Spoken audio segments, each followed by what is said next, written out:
Welcome to history by genius channel. आज हम चर्चा करेंगे फिरोज शाह तुगलक के प्रशासनिक सुधारों की। तो अपने पिछले लेक्चर में जैसे कि हमने बात की थी मोहम्मद तुगलक के प्रशासनिक प्रयोगों की, और देखा था कि उसके सभी प्रयोग असफल सिद्ध हुए। उल्टा प्रजा में उसके प्रयोगों को लेकर काफी रोष भी पैदा हुआ, क्योंकि सरकार की ओर से उसका रिएक्शन जो है प्रजा के ऊपर कई प्रकार के टैक्स या और कई तरह के अत्याचार पूर्ण रवैया सुल्तान की ओर से प्रजा पर जैसे होना शुरू हुआ, तो 1351 ईस्वी में मोहम्मद तुगलक का देहांत हो गया। उसका अपना कोई पुत्र नहीं था, लेकिन वो अपने चचेरे भाई फिरोज के साथ बहुत प्यार करता था, और जब कभी भी मोहम्मद तुगलक राजधानी से बाहर जाता था तो प्रशासन की जिम्मेवारी वह अपने भाई फिरोज को ही सौंप कर जाता था। तो 1351 ईस्वी में मोहम्मद तुगलक की मृत्यु का समाचार पाकर दिल्ली की सेना में गड़बड़ी फैल गई। ऐसी स्थिति में काजी नसीरुद्दीन के नेतृत्व में दिल्ली के अमीरों ने फिरोज से सिंहासन पर बैठने की प्रार्थना की। आरंभ में तो फिरोज सुल्तान बनने के लिए तैयार नहीं था, परंतु सरदारों के अनुरोध पर वह 23 मार्च 1351 ईस्वी को दिल्ली के सिंहासन पर बैठ गया और नया सुल्तान बना। परंतु सुल्तान बनने के समय उसे अनेक कठिनाइयों का सामना करना पड़ा, जैसे कि मोहम्मद तुगलक की योजनाओं के कारण लोगों में भारी निराशा थी। दूसरा, साम्राज्य के अलग अलग भागों में विद्रोह हो रहे थे तथा सल्तनत का विघटन भी आरंभ हो चुका था। तीसरा, विद्रोहों के कारण देश की अर्थव्यवस्था भी अस्थिर हो गई थी। इसके अलावा फिरोज के सुल्तान बनने से मोहम्मद तुगलक की बहन खुदाबंद जांदा भी प्रसन्न नहीं थी, क्योंकि वो अपने नाबालिग पुत्र दावर मलिक को सुल्तान बनाना चाहती थी, और उसने ऐसा किया भी। इसके अलावा दिल्ली में मोहम्मद तुगलक के मंत्री ख्वाजा जहान ने विद्रोह कर दिया और एक बालक को सिंहासन पर बिठाकर घोषित कर दिया कि वह मोहम्मद तुगलक का पुत्र है। परंतु फिरोज तुगलक ने इन कठिनाइयों से विचलित हुए बिना अपनी स्थिति को संगठित करने और सल्तनत की सुदृढ़ता की दिशा में अनेक कदम उठाए। तो सबसे महत्वपूर्ण भाग जो था उसके सुधारों में वो था आर्थिक पक्ष। तो मोहम्मद तुगलक की असफल योजनाओं के फलस्वरूप साम्राज्य आर्थिक संकट में घिर चुका था। सुल्तान बनने के पश्चात उसने सल्तनत की आर्थिक दशा को सुदृढ़ बनाने का प्रयास किया, क्योंकि वह जानता था कि उसकी बहुत सी कठिनाइयों का समाधान अच्छी आर्थिक दशा से ही संभव है। तो फिरोज ने कई आर्थिक सुधार किए, जिनका उल्लेख हम इस प्रकार कर सकते हैं कि सबसे पहले तो उसने कर प्रणाली में बहुत से सुधार किए। उसने केवल वही कर लागू किए जो शरीयत के अनुरूप थे। उसने खिराज, ज़कात, जजिया और खम्स को छोड़कर बाकी 23 कर और उपकर जो थे वो समाप्त कर दिए। तो खिराज, ज़कात, जजिया और खम्स, ये 4 कर जो हैं उसने लागू रखे।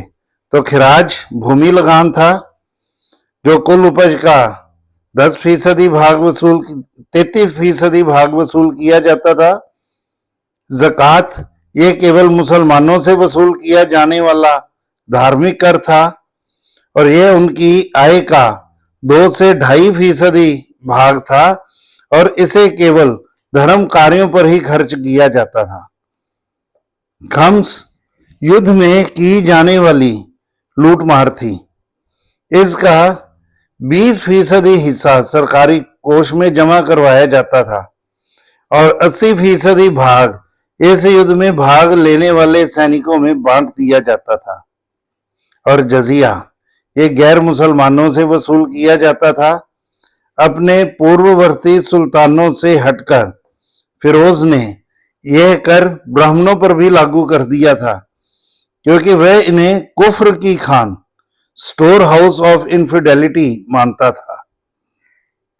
अब इन 4 करों के अलावा फिरोज ने खलीफा से विशेष आज्ञा लेकर उन किसानों पर सिंचाई कर लगाया जो सरकारी नहरों के पानी का इस्तेमाल करते थे। यह उनकी उपज का 10% हिस्सा था। तो निश्चित है कि काफी नुकसान जो है वो सरकारी खजाने को हुआ, क्योंकि बहुत से कर उसने खत्म कर दिए, बहुत से उपकर खत्म कर दिए। लेकिन सुल्तान ने इनकी पूर्ति के लिए भी कुछ समाधान किए, जैसे कि उसने दिल्ली के इर्द गिर्द फलों के लगभग 1200 बाग लगवाए। इनमें कई किस्म के फल उगाए जाते थे जिन्हें बाजार में बाद में बेचा जाता था। इनसे सल्तनत को लगभग 1,80,000 टन के वार्षिक की आय होने लगी। उसने बेशक खिराज की दर को कम कर दिया था। राज्य के कर्मचारी गरीब किसानों का बहुत शोषण करते थे। इसके अलावा जो अधिकारी आम लोगों से कठोरता से भेंट लेते थे वह भी बंद कर दी गई। सुल्तान ने प्रांतीय सूबेदारों से उनकी नियुक्ति के समय वार्षिक भेंट लेने की प्रथा भी समाप्त कर दी। दूसरा उसने काम किया, उसने दुखियों की सहायता के लिए बहुत से काम किए। तो उसकी कई नीतियों के कारण साम्राज्य मोहम्मद तुगलक की कई नीतियों के कारण साम्राज्य के बहुत से लोग बहुत दुखी थे। उसने ऐसे सब व्यक्तियों का पता लगाया तथा उन्हें राज्य कोष से सहायता दी। उसने उन सब लोगों के ऋण जो उन्होंने अकाल के दिनों में राज्य से प्राप्त किए थे माफ कर दिए। उसने इन सब लोगों से पत्र लिखवा लिए कि उन्हें स्वर्गीय सुल्तान से कोई शिकायत नहीं है और खुदा उसे माफ कर दे। इन पत्रों को उसने एक संदूक में डालकर उसे मोहम्मद तुगलक की कब्र पर रख दिया। तो इस प्रकार उसने मोहम्मद तुगलक के प्रति अपनी श्रद्धा प्रकट की और नाराज लोगों का अपने लिए समर्थन भी प्राप्त कर लिया। इसके अलावा उसने कृषि को प्रोत्साहन दिया। तो मोहम्मद तुगलक की किसानों के प्रति नीति सरकारी कर्मचारियों द्वारा उनके शोषण और सूखा पड़ने के परिणाम स्वरूप कृषि का विकास रुक गया था। परंतु फिरोज तुगलक ने हिसामुद्दीन की सहायता से कृषि तथा कृषकों की दशा में सुधार लाने के कई प्रयास किए, जैसे कि उसने भूमि की भली भांति पड़ताल करवाई और लगान की दर भी कम कर दी। दूसरा, उसने भूमि कर विभाग के कर्मचारियों के वेतन बढ़ा दिए ताकि वे किसानों का शोषण ना करें। तीसरा, किसानों की सिंचाई संबंधी पर्याप्त सुविधाएं किसानों को प्रदान की गईं। ज्यादातर भूमि को कृषि के अंतर्गत लाया गया। तो इन सभी प्रयत्नों के फलस्वरूप कृषकों का जीवन समृद्ध हुआ तथा राज्य की आय में भी अपार वृद्धि हुई। स्टैनली लेनपोल लिखता है, by the improved irrigation they were able to get into harvest instead of one. तो दो आगे एक बार फसल उगाई जाती थी और दूसरी फसल जो इसके 6 महीने की फसल होती थी और 6 महीने जो है उसे वो खाली रखते थे जमीन को, लेकिन अब वो साल में 2-2 फसलें उगाने लगे। इसी तरह सुल्तान ने अनेक कुएं खुदवाए और नहरें बनवाई। जल कर उपज का 10वां भाग नियत किया गया। हफीफ के अनुसार उनके घर धन धान्य पशु तथा अनाज से परिपूर्ण थे। उनके पास सोने चांदी की भी कमी नहीं थी। दैनिक व्यवहार की वस्तुओं के मूल्य में भी कमी हो गई थी। तो इस तरह से किसानों को प्रोत्साहित करने के लिए भी सुल्तान ने बहुत से काम किए। इसके अलावा सिंचाई प्रबंध की बात हम देखते हैं कि कृषि को प्रोत्साहित करने के उद्देश्य से सुल्तान ने सिंचाई की ओर बहुत ध्यान दिया। यहिया के अनुसार फिरोज तुगलक के शासन काल में 4 नहरें खोदी गई थी। पहली नहर सतलुज से घग्गर नदी तक थी, ये 96 मील लंबी थी। दूसरी नहर 150 मील लंबी थी और ये यमुना के पानी को हिसार तक ले जाती थी। तीसरी नहर मंडवी और सिरमौर की पहाड़ियों के पास से निकलती थी और उसे हांसी से जोड़ देती थी। हांसी से ये अरासानी जाती थी। चौथी नहर सुरसुती के दुर्ग के निकट घग्गर से हीरानी खेरा गांव, जो फिरोजाबाद के निकट था, वहां तक बहती थी। आज भी इन नहरों के कुछ अवशेष देखे जा सकते हैं। इनके अलावा उसने 150 कुएं खुदवाए तथा 5 जलाशयों और 50 बांधों का भी निर्माण करवाया। तो इन नहरों, कुओं तथा जलाशयों के परिणामतः कृषि का बहुत विकास हुआ। सुल्तान भी नहरों का पानी प्रयोग करने वाले किसानों से उपज का 10% भाग कर के रूप में वसूल करता था। तो इससे राज्य की आय में भी वृद्धि हुई। अब आगे है फिरोज तुगलक के प्रशासनिक सुधार, और इनमें सबसे पहला जो है वो न्यायिक सुधार है। फिरोज तुगलक एक न्यायप्रिय शासक माना जाता था। वह शरीयत भाव कुरान के नियमों के अनुसार न्याय करने को उत्सुक था। इसलिए उसने न्याय के क्षेत्र में बड़े सुधार करने का प्रयास किया। राज्य के महत्वपूर्ण स्थानों पर अदालतें, दारुल अदल जिन्हें कहा जाता था, स्थापित की गईं और न्याय करने के लिए काजी तथा मुफ्ती नियुक्त किए। उसने हाथ, पैर, कान और नाक का काटना, आंखों का निकालना, शरीर को आग से जला देना, हाथों में लोहे की कीलें ठोक देना वगैरह ऐसी सजाएं देने पर पाबंदी लगा दी। परंतु ये बात ध्यान में रखनी होगी कि उसके ये सुधार केवल मुसलमानों के लिए ही थे। हिंदुओं के लिए दंड विधान बहुत कठोर रहा। उन्हें छोटे से अपराध करने पर भी कठोर दंड दिए जाते थे। फिर भी न्याय विधान को नरम बनाने में फिरोज तुगलक का बड़ा हाथ माना जाता था। दूसरे लोग भलाई के काम। तो फिरोज तुगलक ने प्रजा की भलाई के लिए अनेक कार्य किए। जैसे कि उसने बेरोजगारी को दूर करने का प्रयास किया। उसने एक रोजगार विभाग की स्थापना की।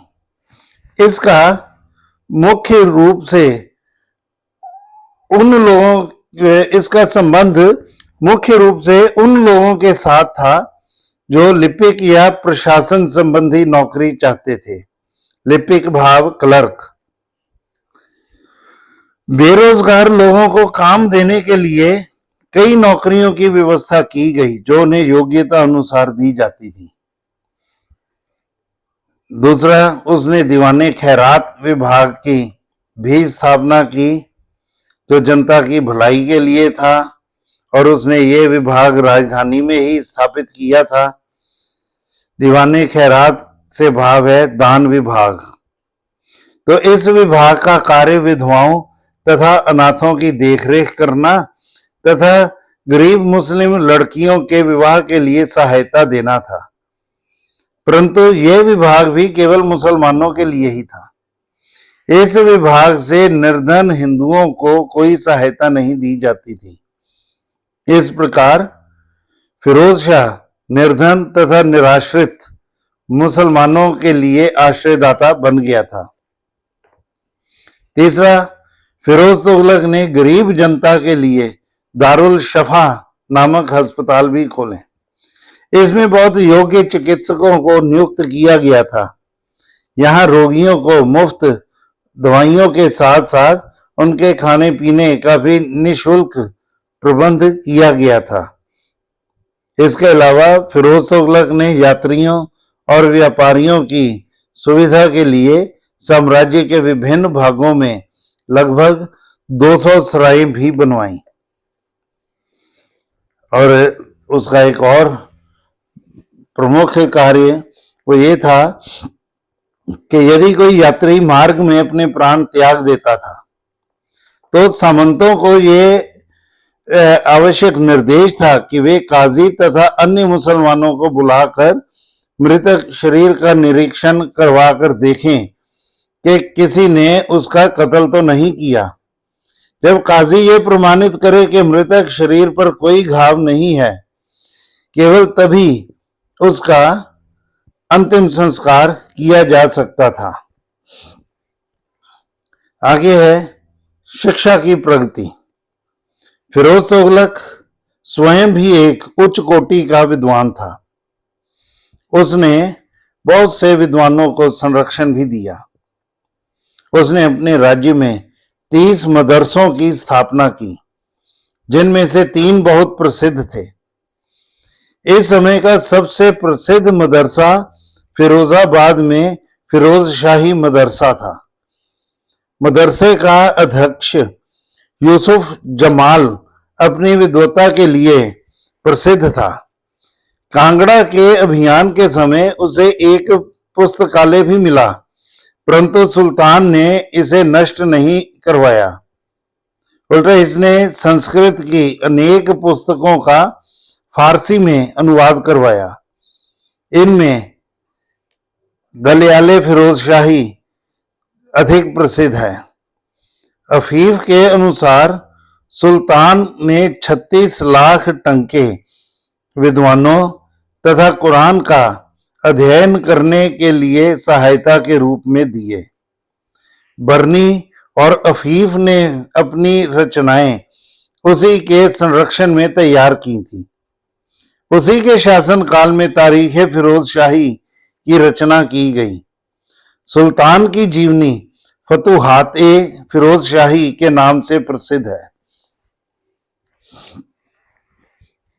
आगे सिक्कों में सुधार।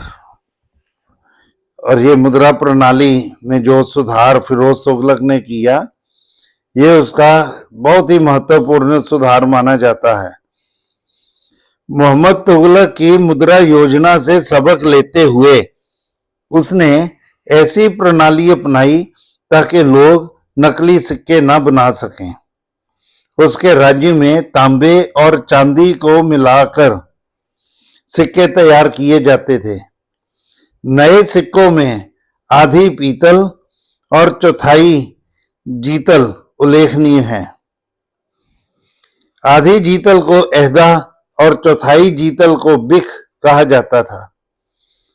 उसने सिक्कों की जालसाजी को रोकने के लिए शाही टकसाल पर योग्य अधिकारियों की नियुक्ति की थी। आगे है उसने नए नगरों और भवनों का निर्माण करवाया। एक प्रसिद्ध भवन निर्माता था फिरोज तुगलक और उसकी तुलना अक्सर रोमन सम्राट ऑगस्टस के साथ की जाती है। उसने अपने शासनकाल में कई नगर बनवाए, जिनमें फिरोजाबाद, फतेहाबाद, हिसार, फिरोज शाह कोटला और जौनपुर विशेष महत्वपूर्ण है। फरिश्ता के अनुसार सुल्तान ने अपने राज्य में 40 मस्जिदों, 30 मदरसों, 20 महलों, 100 सरायों, 100 स्नानागारों, 10 स्तंभों और 50 पुलों का निर्माण करवाया। वह स्वयं लिखता है कि अल्लाह ने मुझे जो बहुत सी देने दी हैं, उनमें सार्वजनिक भवन बनाने का शौक भी एक है। उसने न केवल नए भवनों का ही निर्माण करवाया, बल्कि पुराने भवनों की भी मुरम्मत पर विशेष ध्यान दिया। उसने अशोक के 2 स्तंभों को मेरठ और टोपरा से लाकर दिल्ली में स्थापित करवाया। आगे है कि फिरोज को बाग लगवाने का भी बहुत शौक था, और जैसा कि हमने पहले भी बात की है कि उसने दिल्ली के पास फलों के लगभग 1200 बाग लगवाए, और इन फलों को बेचने से राज्य को लगभग 1,80,000 टंकों की वार्षिक आय होती थी। और फिर दासों को संरक्षण, यह भी उसका एक महत्वपूर्ण काम माना जाता है। दासों को भी उसने बड़ी उदारता से संरक्षण दिया। उसके शासन काल में दासों की संख्या लगभग 2.25 लाख थी। इनमें से 40,000 दास तो शाही महल में ही काम करते थे। इनके लिए उसने एक अलग विभाग की स्थापना की थी, जो इनकी देखरेख करने के साथ साथ इनसे काम भी लेता था। उसने दासों की शिक्षा का भी उचित प्रबंध करवाया, परंतु जो दास पढ़ने में रुचि नहीं लेते थे, उन्हें विभिन्न हस्तकलाओं में प्रशिक्षण दिया जाता था। तो इस प्रकार सुल्तान ने दासों पर बहुत सा धन खर्च कर दिया था। बर्नी ने लिखा है, the institution took root in the very centre of the land and the Sultan looked upon its due regulation as one of his incumbent duties. आगे जागीरदारी प्रथा को पुनः स्थापित करना, तो अलाउद्दीन खिलजी ने जागीरदारी प्रथा को समाप्त कर दिया था, परंतु फिरोज तुगलक ने अपने शासन काल में इसे दोबारा स्थापित कर दिया। उसने राज्य अधिकारियों को वेतन के स्थान पर जागीरें बांटनी शुरू कर दी। धीरे धीरे ये जागीरदार बहुत शक्तिशाली हो गए, यहां तक कि वे सुल्तान के आदेशों की भी उपेक्षा करने लगे। जब कभी भी राज्य में विद्रोह होता, तो वे इसका पूरा पूरा लाभ उठाते हुए स्वयं भी विद्रोह कर देते थे। और फिर सैनिक सुधार, फिरोज तुगलक ने अलाउद्दीन की सैनिक पद्धति को त्याग कर जागीरदारी प्रणाली को अपनाया।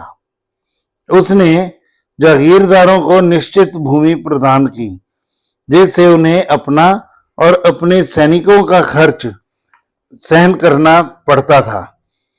आवश्यकता पड़ने पर वे सरकार को सैनिक सहायता भी देते थे।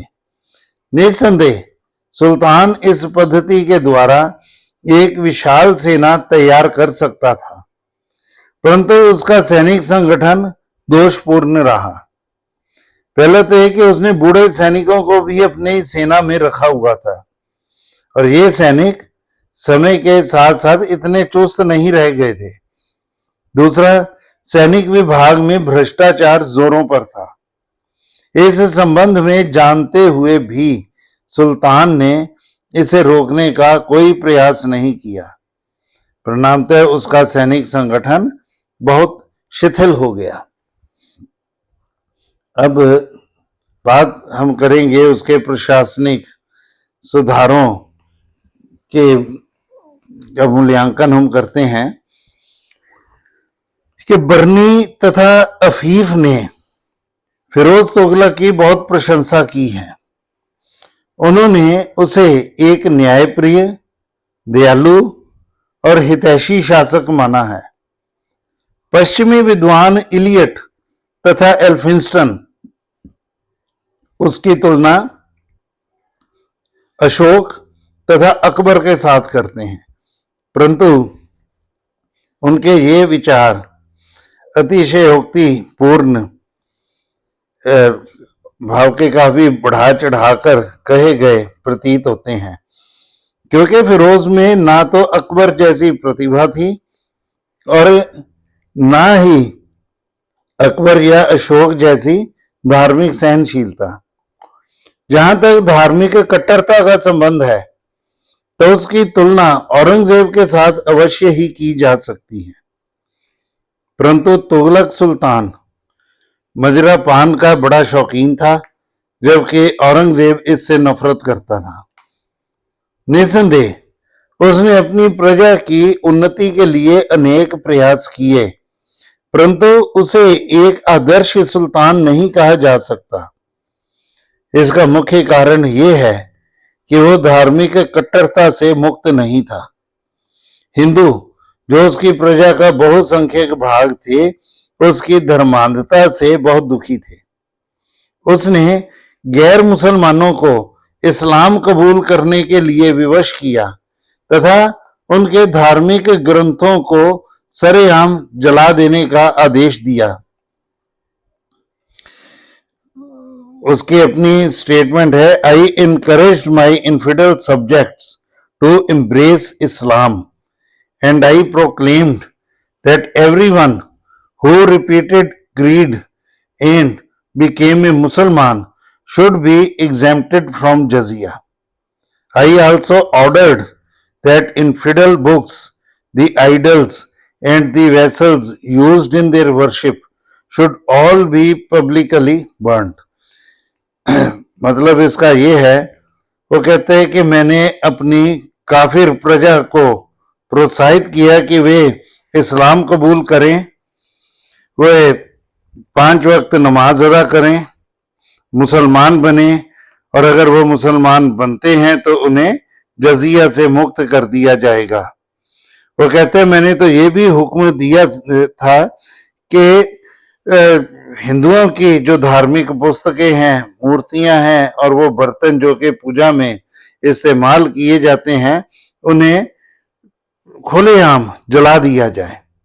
तो इस तरह से धार्मिक कट्टरता उसका, उसके चरित्र का हम कहेंगे कि सबसे बड़ा पैमाना रहा। सुल्तान के द्वारा जागीरदारी प्रथा की पुनः स्थापना तथा दास प्रणाली भी साम्राज्य के लिए घातक सिद्ध हुए। तो फिरोज तुगलक ने ऐसी अनेक नीतियां अपनाई जो उसकी अप्रियता का कारण तो बनी ही, वहीं वे सल्तनत की कमजोरी के लिए भी जिम्मेवार रही। तो इनमें पहला है कि कमजोर शासक तथा अयोग्य सेनापति। तो फिरोज तुगलक एक अयोग्य सेनापति और कमजोर शासक साबित हुआ। उसमें धैर्य, वीरता तथा दृढ़ विचारों का अभाव था। वह साम्राज्य के विभिन्न प्रांतों को अपने अधीन रखने में विफल रहा। देश के विभिन्न भागों में विद्रोहों के कारण शीघ्र ही साम्राज्य का विघटन हो गया। दूसरा है कि उसकी दास प्रथा जो है ये भी दोषपूर्ण रही। उसके पास लगभग 1,80,000 दास थे, तो दासों के लिए एक अलग विभाग खोलने से भी सरकार पर बहुत आर्थिक बोझ पड़ा, और सुल्तान की मृत्यु के बाद यही दास सरकार के विरुद्ध षड्यंत्रों में बढ़ चढ़कर भाग लेने लगे थे। इसके अलावा उसने दोषपूर्ण जागीरदारी प्रणाली जो है इसे भी पुनर्स्थापित किया। अब आरंभ में तो उसे इस व्यवस्था से काफी लाभ हुआ, परंतु जल्दी ही जागीरदार बहुत शक्तिशाली हो गए। अवसर पाते ही वे स्वतंत्र होने का प्रयास करने लगते। तो इस प्रकार इस प्रथा ने सरकार के संगठन को काफी हानि पहुंचाई। इसके अलावा मदिरा पान, फिरोज तुगलक को मदिरा पान की बहुत बुरी आदत थी। इसका प्रभाव उसके सैनिक प्रबंध और शासन प्रबंध पर भी पड़ा। उसकी इस आदत ने दूसरे अमीरों को भी शराब पीने के लिए उकसाया। इसके साथ साथ हम देखते हैं कि उसका सैनिक संगठन भी दोषपूर्ण था। उसने बड़ी संख्या में बूढ़े और निकम्मे सैनिकों को भर्ती कर रखा था। इसके अलावा उसकी सेना में भ्रष्टाचार भी बहुत फैला हुआ था, जिसे रोकने का सुल्तान ने कोई प्रयास नहीं किया। और सबसे बुरी जो उसकी हम कहेंगे कि प्रशासनिक सुधारों में कमी जो है वो उसकी धार्मिक नीति रही। तो गैर मुसलमानों के प्रति उसकी नीति के कारण देश की हिंदू प्रजा उससे नाराज थी। हिंदुओं का असहयोग भी सल्तनत के लिए हानिकारक रहा।